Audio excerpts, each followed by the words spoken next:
don't know who we are, and our names would not draw a large enough audience for the kind of audiences they want to build. Now, personally, I think Miyazaki films should draw their own audience. And would it be fun to do? Yeah. Do I think it's going to happen anytime soon? No.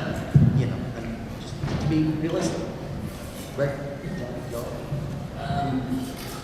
There's a group on Facebook that was actually just created for this purpose. It was like, tell Hollywood that voice actors should do voiceover for something. And I joined it because a bunch of people told me to join it, and I was like, okay. But as much as I think that would be awesome, I live in Texas, so I wouldn't be doing it. Like, it would be awesome for Johnny or Vic, because they're out in California, and that's where it would be done. But like, if you're looking for, you know, Hillary Haig, or Tiffany Grant, or Monica, or Caitlin, or myself, or Chris, or Josh Graley, or somebody, we all live in Texas, so we wouldn't be doing those movies anyway. And they have used voice actors. That's something like in Howl's Moving Castle, Crispin Freeman and Mona Marshall were both used in that film. So there were voice actors in that film. You just kind of have to have the right agent. Another great voice actor is Kari Wahlgren. I haven't heard her in Miyazaki, which has been doing the Disney thing for quite some time. So. Well, another interesting story along those lines, Scott McNeil was in the Scooby-Doo film. The second Scooby-Doo, he was the physical body of the villain. And he shot all the stuff, and he's like, well, when are we going to record it? They said, oh, no, we're going to get a voice actor in to record the voice. And Scott was like, have you looked at my resume? And they actually made him audition to do that voice. Like, they weren't going to let him do his own voiceover. And then all of a sudden they heard what he could do, and we're like, yeah, we're going to use him. But all that, they told Scott McNeil, no, we're going to need a voice actor. For the most part, anime kind of flies under the radar of mainstream animation. And that's pretty much what Chris and Greg said. But I have been out in Los Angeles. I mean, I've just been out there for the last year or so, but I've been doing stuff out there anime related and have not even gotten an agent. So if you don't have an agent, then nobody knows anything about you, and you're not going to get any auditions for anything mainstream because they all go through agencies. So even if you're living in Los Angeles, if you don't have an agent who is putting your audition, your demo tape in for mainstream, you know, Toy Story 3 or whatever, big mainstream voice stuff, then they don't know who you are, and you're not ever going to get an opportunity to do that. We have many friends that work in the mainstream industry. I mean, the Steve Blooms and the Bob Bergens, these people that do like freaking Warner Brothers mainstream stuff, Wall-E and all of these mainstream 3D animation movies. But they all have agents that are constantly putting them up for those kind of roles. And I haven't had the time or the fire to take the time and spend the money to put a demo together and to get an agent to do that. So, you know, we have to either be content with what we're doing or take the steps necessary to take it to the next level, you know?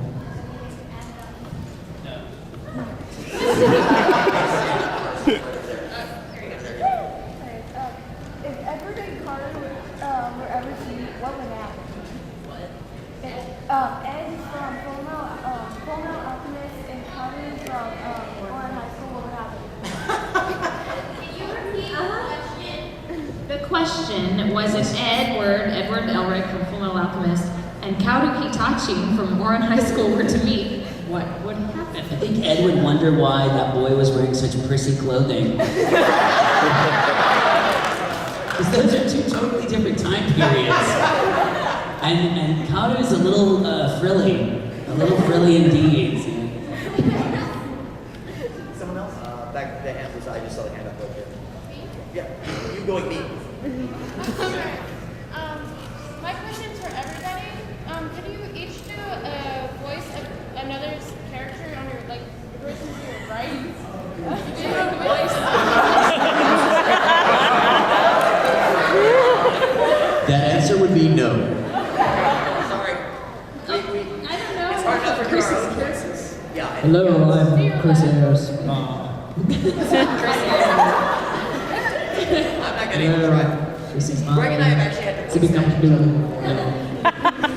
Greg and I have had to voice match each other. What they do is in the studio, we've had to cover for each other on lines and reactions.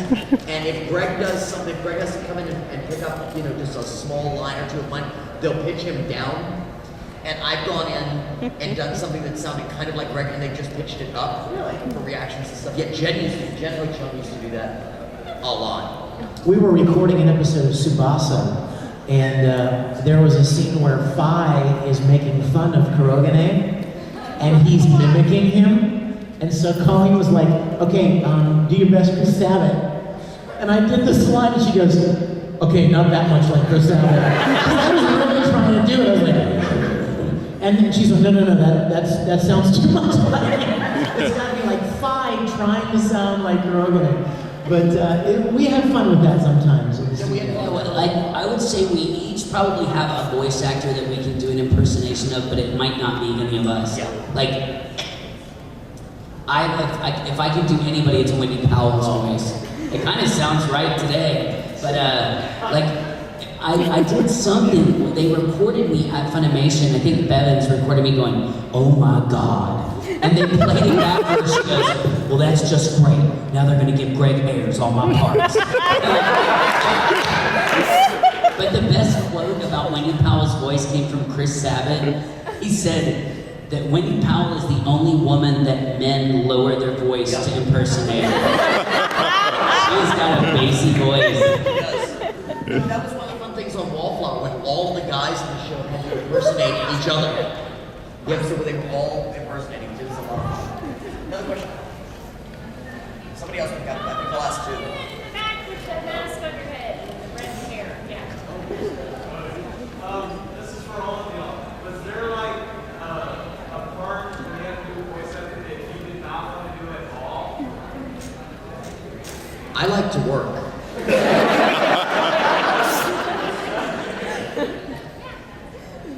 Second that. I would say we want to do every part. But whether or not we're physically capable of doing every part is a different story. Yeah, like I wished I could have opted out of Negima a few times. Like that was really tough. And there were times when I was like, ugh, I'm not the right guy for this. But you push on, but Yeah, I just like not wanted to work. Yeah, like with Dragon Ball Z, that's really hard on the throat. And you would love to be able to have this titanium larynx that nothing could bother, but you just after a while you can only do so much. So it's not that you don't want to do a voice; it's that you can't sometimes. Question? Somebody else pick up. I found something with the awesome top hat. Vic, what compelled you to do the voiceover for Pony Man from Full Metal? How many of you guys have seen Full Metal Panic? Well, when we got to the second season, which of course is very different than the first season, it just gets wacky and crazy. And I remember Don, the director, calling me and saying, you know what, dude, there's no, Kurtz only shows up at the end of this season in the Hot Springs episode, which is really funny. But that's the only place he shows up, and he's like, so I'm going to find some other little cameo things for you to do in the series.